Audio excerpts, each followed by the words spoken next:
Yo, what's going on, everybody? It's Nick the Pokey Plumber coming at you with a new episode, episode 10, Sealed Sunday. Sealed Sunday. Picture it. Big bold letters, Sealed Sunday. I know a lot of you guys like the sound effects, so I'll keep that coming. Imagination, it's key. However, I love how a lot of you guys are interacting on the chat, the comments, and enjoying it, and 95% of you are having fun. For the other 5%, guys, this is supposed to be fun. I want to interact with the chat. I want to incorporate you guys more and more with each and every video. So if you're a jerk off, you don't have to be here. Go be somewhere else. I don't want to be the guy to have to, hide, block you or do whatever. Like, everybody's here to have fun. And that's the goal of this channel, is fun. And if I can help you guys, enjoy your collection more or find something that you could buy and potentially do well on, that's the goal here, for everyone to succeed. I want to see you do just as good, if not better than me. And that's the true, honest goal. We want everybody in life to do well. And if you can get that negative, pessimistic attitude out of here, your potential in life is so much more. So slow down and enjoy. Enjoy life. Enjoy the hobby. It doesn't always have to be chaos and misery. We're past that. This is Pokemon. This is fun, baby. But for a lot of new people, there's so many new people coming in. I'm Nick the Pokey Plumber. If you want to look at my credentials, go check my Instagram out. You can see that I do vintage, I do modern, I do sealed, I do slabs. But today we're going to focus more so on the sealed aspect. I've been seeing so many people liquidate their slabs and go into sealed. And there's nothing wrong with that.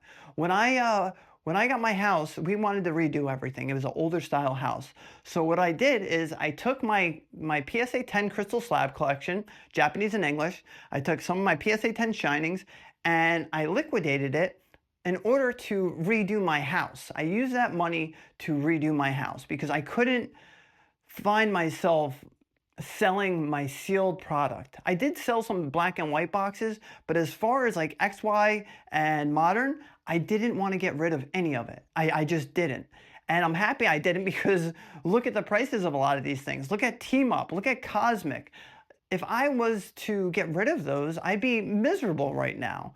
Yes, the Skyridge Gengar is doing wild, the Fire Red Leaf Gengar is doing incredible, but at the end of the day, I love sealed. I love being able to grab a box and look at it and then read the back and be like, surpass the point of no return. Like, that is fun to me. So whatever you love the most, that's what I would focus on.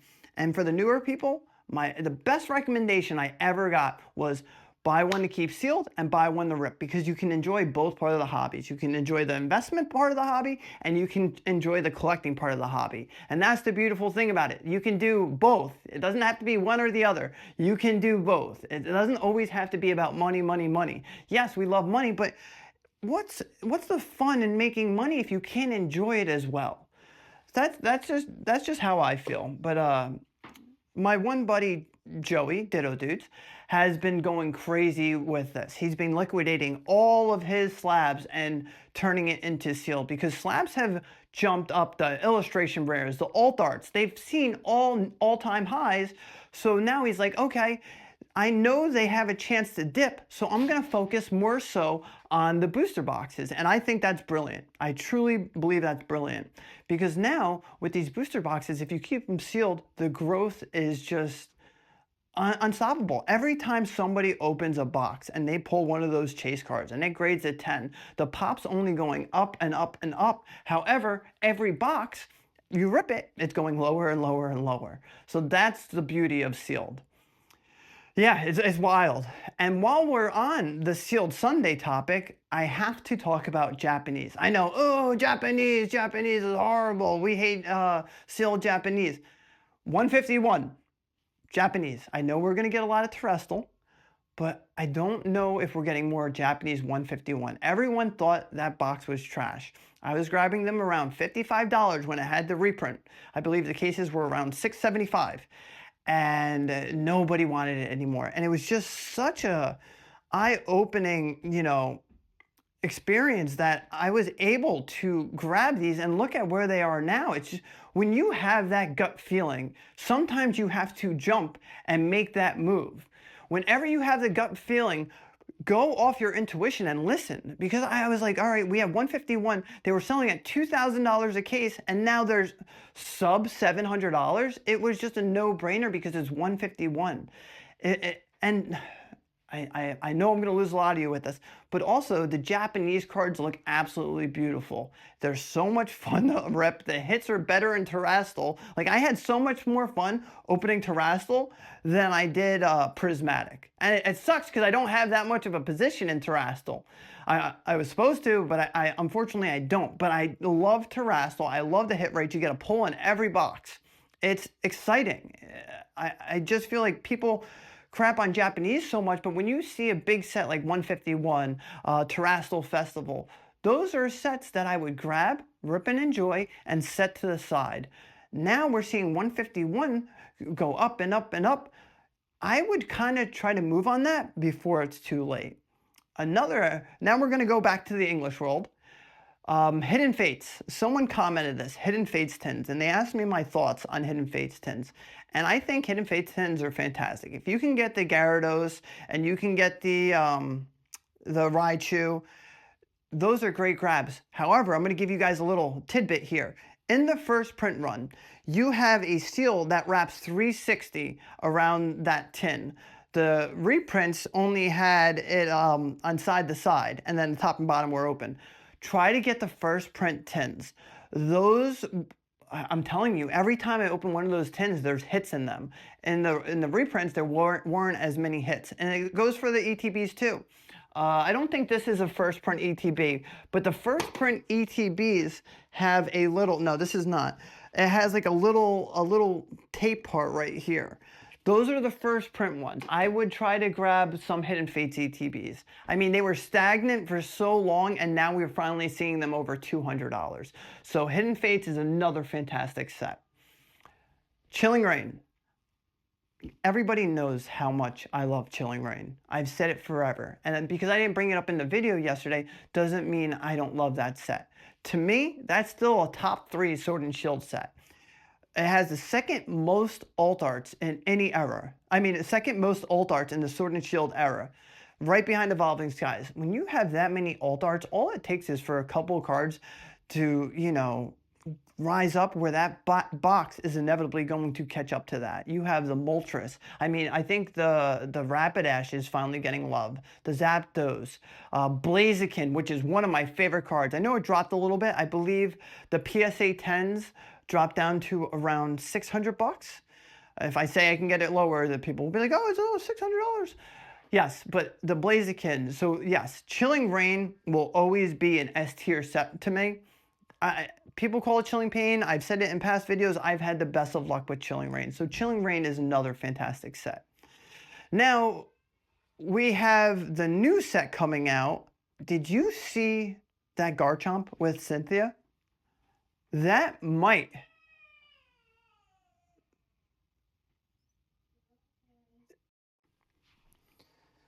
Okay, sorry. I had to, my son fell. This is going to be the first video that I'm going to try to clip and extend it. I heard him crying. I had to stop.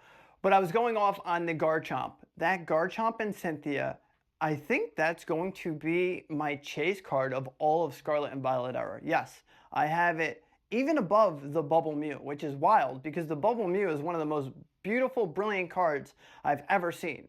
And when that thing was, you know, sub 450 in a PSA 10, that was a steal price. That was absolutely criminal if you could grab that card for that. I pulled one out of a free ETB that I won and graded a 10. I was so lucky. But yes, this set coming out, now you have the Ho-Oh, now you have the Garchomp, and these are only a couple cards that they've released. So now, yes, I'm getting back on the Scarlet and Violet train, but it scares the shit out of me. When you want something, is this going to be a $200 box upon drop? Like, what do you do in this scenario? Because I'm one of these people that are like, holy crap, I love that card. I see the potential in that set. And it kills me, but this might be the set that I'm like, all we can do is dollar cost average. So now, when you're looking at a set and you want to get it, instead of, you know, buying 3, 4, 5 cases, what I'll do is I'll just grab a couple cases, Well, I'll grab like 4 cases. I'll open 1 to 2 cases, and then I'll set the others to the side, and then pray for, I don't know, because if you pray for the reprint and the reprint comes and it's even higher, like Surging Sparks, but I think we have enough time. I think in August, September, we're going to see a lot of, reprints, a lot of stuff coming out. So the most important thing is try not to FOMO, because even I'm at the point when I see these cards that I love and I think they're beautiful, I don't want to FOMO here, and I don't want to overpay on them either, but I do want to add it to my collection. Just don't. I'm going to buy this, but I'm not going to buy as much as I usually would. Could it be a mistake? I don't know.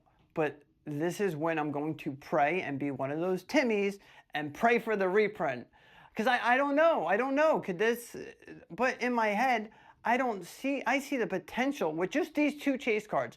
All you need in a set is a chase card, and Twilight Masquerade has proven that. Silver Tempest has proven that. When you have a big chase in a set, the potential's unstoppable. Burning Shadows has 1 card in it, the Rainbow Zard, and that is now a $550 box. Maybe even 6. So when you're talking long term, and there's not many people that actually do this, but for the ones that do, I respect it and I commend it. The long term, you set it and you forget it, and you never touch it. You never, ever touch it. So we just got to freaking, I don't know. I'm at the point where I got to get it, and it sucks. It sucks. But Garchomp's one of my favorite Pokemon. He's somewhere around here. I have the little plushie of him. I love Garchomp. So I love Majestic Dawn. That Garchomp in Majestic Dawn is one of my favorite cards. I graded, I think, 3 or 4 of them.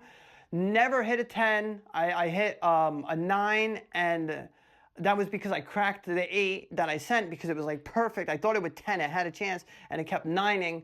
Oh, I love that card. The Garchomp's one of my favorite cards. Majestic Dawn, one of my favorite sets.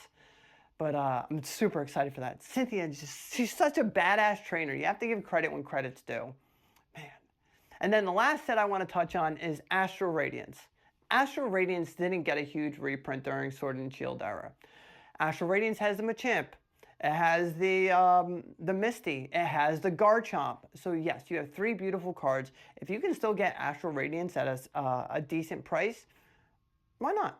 Why not? I think you can get them for like $220, $230 a box.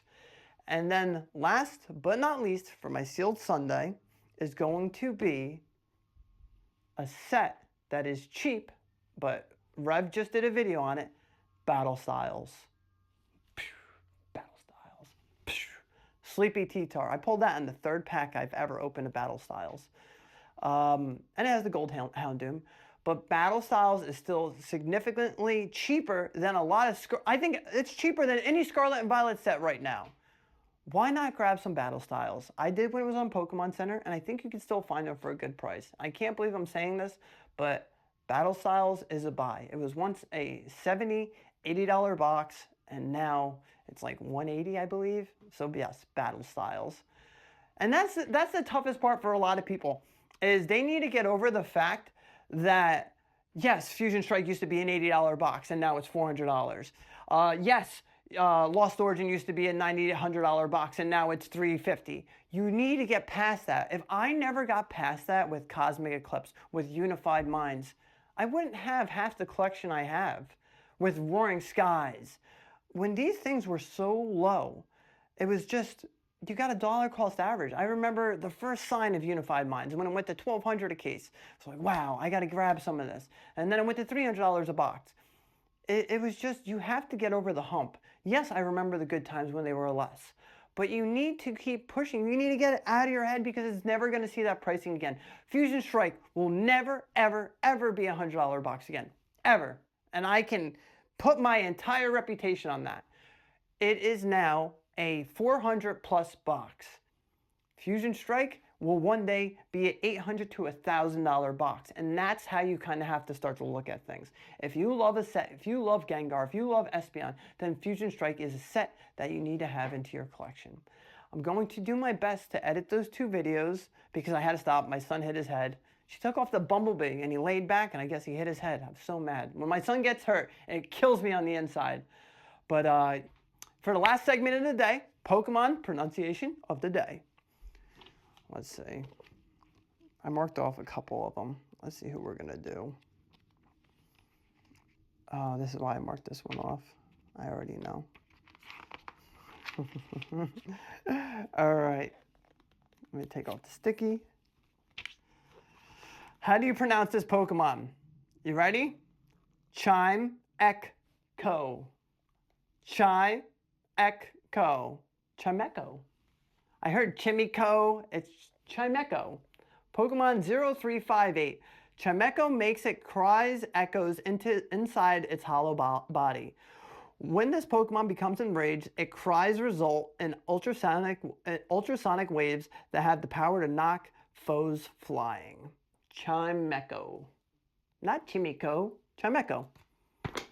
Thank you guys for stopping by. Sealed Sunday. Comment section. If you're here for the right reason, enjoy. Everyone else, I got 2 words for you.